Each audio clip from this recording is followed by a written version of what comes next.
Apa itu depressive disorder? Depresi adalah gangguan suasana hati atau mood yang ditandai dengan perasaan sedih yang mendalam dan kehilangan minat terhadap hal-hal yang disukai. Seseorang dinyatakan mengalami depresi jika sudah 2 minggu merasa sedih, putus harapan, dan juga tidak berharga. Nah, depresi juga banyak macamnya. Ada depresi major, distima, premenstrual syndrome disorder, gangguan bipolar, depresi post-tantrum, seasonal affective disorder, dan depresi situasional. Selanjutnya ada materi tentang gejala depressive disorder. Orang-orang depresi dapat dilihat dari dua aspek, yaitu aspek psikologis dan aspek fisik. Dari aspek psikologis, ciri-ciri depresi meliputi yang pertama, selalu merasa bersalah dan sering menyalahkan diri sendiri. Kedua, merasa putus asa, rendah diri, dan tidak berharga atau memiliki self-esteem yang rendah. Yang ketiga, selalu merasa cemas dan khawatir yang berlebihan. Keempat, suasana hati yang buruk atau sedih secara berkelanjutan. Kelima, mudah marah atau sensitif dan mudah menangis, dan sebagainya. Sementara itu, ada ciri fisik yang muncul akibat depresi, yaitu yang pertama, selalu merasa kelelahan dan tidak bertenaga. Yang kedua, selera makan menurun atau tidak berselera makan. Yang ketiga, insomnia atau malah terlalu banyak tidur. 4. Pusing atau nyeri yang tidak jelas penyebabnya. Yang kelima, gerak tubuh dan cara bicara lebih lambat dari biasanya. Dan berat badan turun atau malah naik secara drastis. Depresi itu tidak selalu menimbulkan gejala yang sama, tergantung pada keparahan yang dialami masing-masing penderita. Nah, depresi ringan bisa mengganggu aktivitas sehari-hari dan hubungan sosial. Sedangkan pada depresi yang berat, penderita benar-benar tidak bisa melakukan aktivitas sehari-hari dan membina hubungan baik dengan orang lain. Sebenarnya, tidak ada yang menjadi penyebab utama dan tunggal mengapa seseorang bisa mengalami gangguan depresi. Namun, ada beberapa faktor yang memicu munculnya depresi.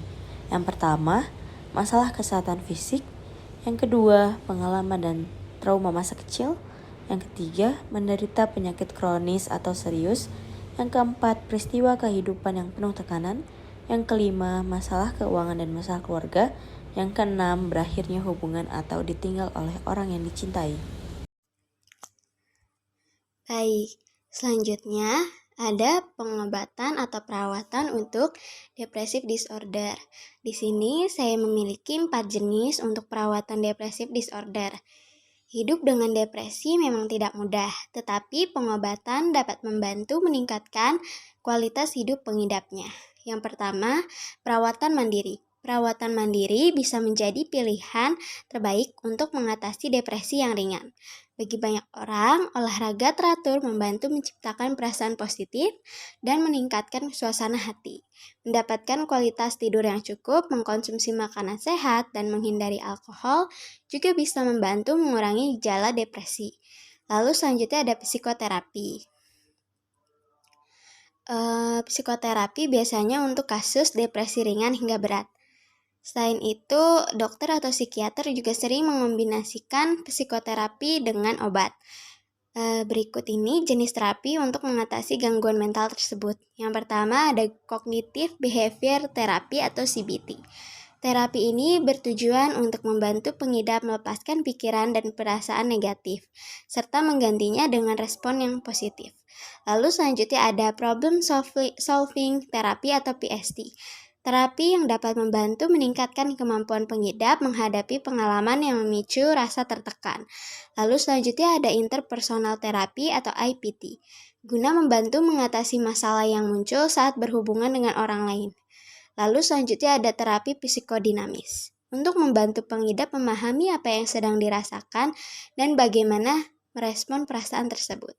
Bergantung pada tingkat keparahan kondisi tersebut, pengobatan bisa memerlukan waktu beberapa minggu atau lebih lama. Lalu selanjutnya ada obat. Ketidakseimbangan bahan kimia pada otak menjadi salah satu faktor resiko depresi. Dokter atau psikiater dapat meresepkan antidepresan untuk membantu memodifikasi kimia otak seseorang. Umumnya, obat antidepresan tidak memiliki efek stimulasi pada orang yang tidak mengalami kelainan tersebut.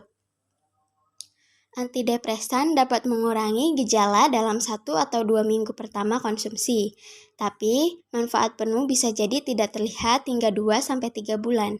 Dalam beberapa situasi, obat psikotropika lain mungkin membantu. Dokter biasanya menyarankan pengidap terus minum obat selama 6 bulan atau lebih setelah gejala depresi membaik.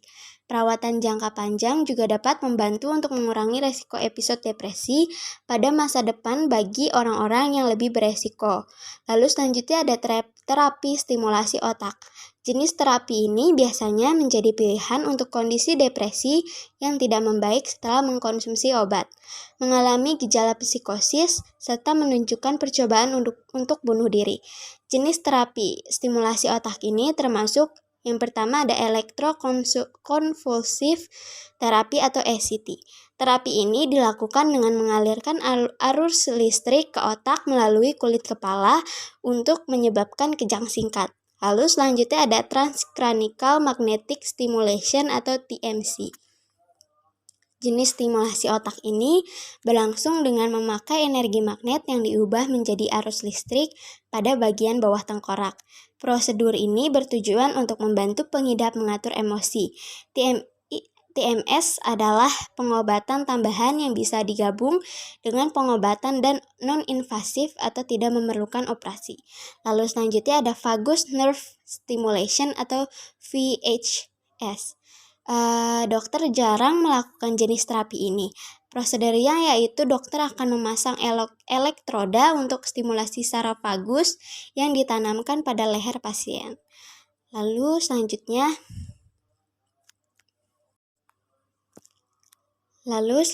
ada berapa lama seseorang bisa sembuh dari depresi.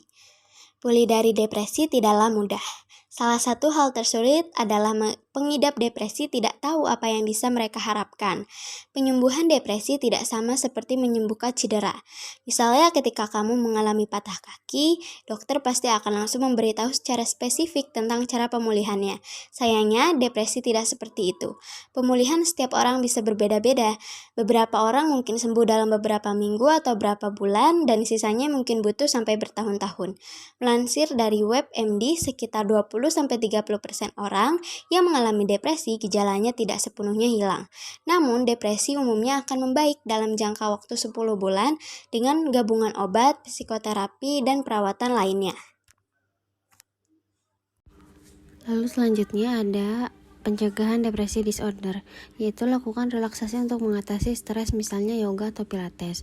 Cukup kebutuhan tidur minimal selama 8 jam per hari. Hindari konsumsi minuman beralkohol. Lakukan olahraga secara teratur. Pastikan untuk berkumpul dengan teman atau keluarga pada waktu luang. Batasi penggunaan sosial media jika dirasa mengganggu. Jauhi orang yang membawa pengaruh buruk. Lakukan pengobatan dan kontrol rutin terhadap penyakit kronis yang berisiko menyebabkan depresi. Konsultasikan dengan dokter jika merasakan sedih yang berkepanjangan, terutama setelah mengalami kejadian yang tidak menyenangkan.